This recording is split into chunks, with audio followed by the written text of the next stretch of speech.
Hello. I've started with this new book. It's called The Covenant of Water.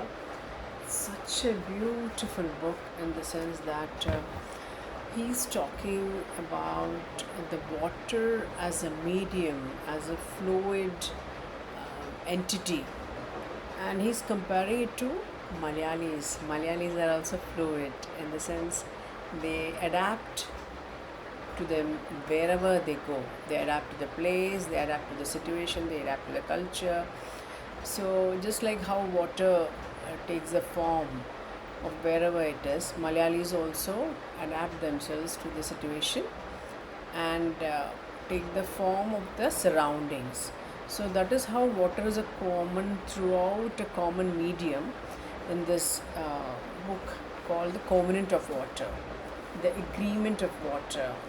Water is a common thread here. And the first chapter, we see the water entity as tears from the girls and the moms and the mothers' eyes. They're crying themselves. And it's the paddy fields, the water that comes from the paddy fields. It's compared to a beaten, the shimmer of the water is compared to the beaten silver. And then we have the second chapter where the child is going through an unfamiliar situation. So she's going into an unfamiliar situation, and here he's comparing it to going through the unfamiliar canals. The boat is going through the unfamiliar canals, and then how is she picked up? Just as the lotus is picked up from the murky water, the bridegroom's sister Tangama picks her up from the not so good situation.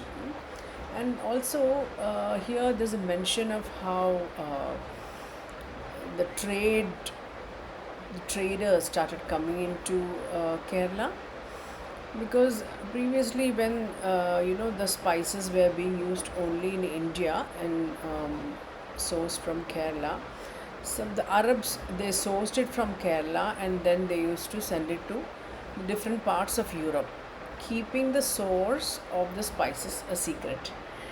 So what happened was, the story goes that Vasco da Gama, he actually caught hold of an Arab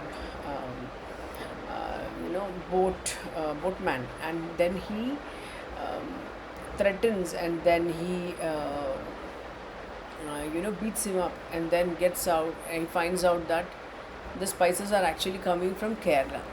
So that is how the not the Arabs, the Vasco da Gama, he traveled across the world, and he came to Kerala to find out about the spices.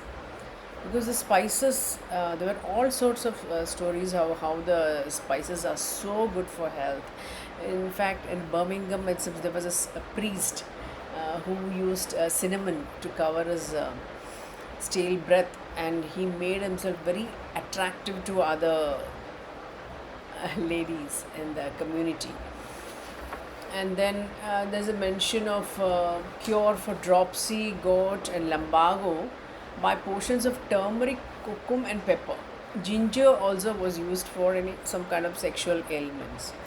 So the writer goes on to say that it never occurred in the mind of any of these people that you can put all the spices together, make it a base for the curry's gravy, add some vegetables, and then have all the benefits.